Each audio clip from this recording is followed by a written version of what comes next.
every person's job in here, every person who's listening, to take on that personal responsibility of putting dignity and human rights ahead of abuse or their sexual desire.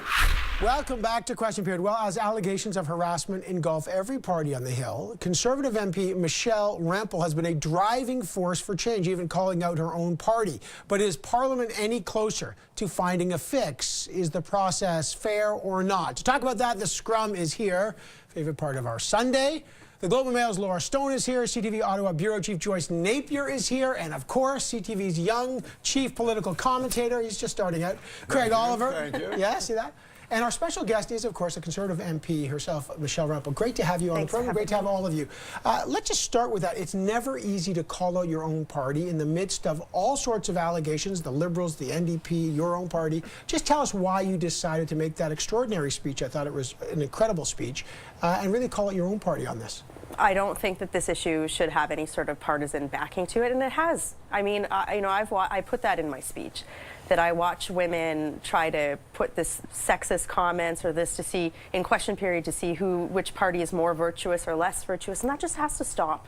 You know, this is really about creating a workplace that adheres to code of conduct that virtually every other workplace in Canada does, and I just think that we have to put partisanship aside. We have to look inwardly, outwardly, and just not come back here again. The reason I focused on that, I should say, is because there's now an investigation by Andrew Scheer into what the nomination of Rick Dykstra, the former federal MP, who the allegations are that the party brass knew about some allegations against him, which he denies, but he's since resigned as the leader of the PC Party of Ontario, or the president of the PC Party of Ontario, but that you and a number of MPs like Max Burney said, wait a second, you guys knew about this stuff and did nothing. What did that tell you about how this is all dealt with on Parliament Hill? Well, I'm really glad that our leader took this step, because it speaks to the broader issue of us needing formal processes in place so that due process can happen.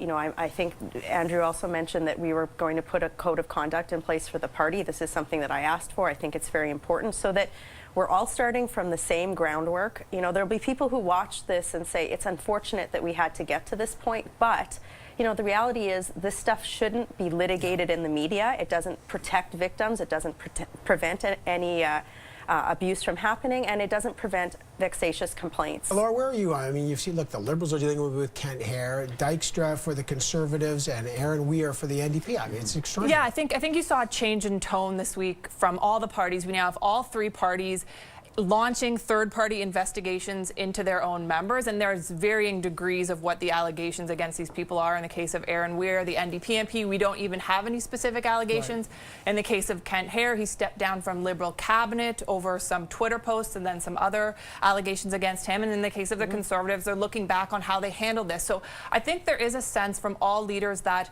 this just cannot be protected anymore. When you hear of any of these allegations, you have to do something about it. You have to acknowledge it, and it will not fly anymore to do nothing, and that's what all three parties have realized. But Joyce, it's true, but they're all handling it differently. How do you calibrate the different reactions from the different leaders?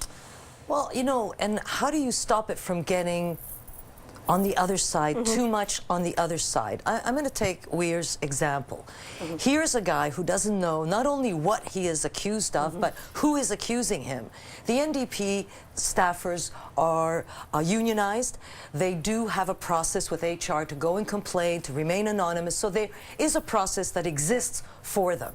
So this MP that went there and kind of outed him, and hours, days later, this man still doesn't know what he's up against. It's Kafka on Parliament Hill. Can we at least wait for it to have some legitimacy before we out somebody? I think that what this Me Too moment has done, among other things, is made a lot of people uncomfortable, discomforted with the fact that we need proportionality here. We need some kind of hierarchy of offenses, so that we know how they should be punished. Let the punishment fit the crime, if you like. To me, this speaks to the need for a formal process. I think your point, Joyce, is right spot on. Craig, you know, you're talking about a lot of things that we just don't know, right? We just don't know, Joyce. We don't know what happened. And if we don't have processes in place, we do not protect victims, and we do not have a system to deal with vexatious complaints. I think the point on proportionality, the response should fit the crime, is fair, but we don't even have a system Okay, for but just dealing on with that, that. hang right? on. Do you just, and Craig, maybe last word on this. It was extraordinary. We're talking about proportionality, and there's a lot of reaction to the leader of the NDP, Jagmeet Singh.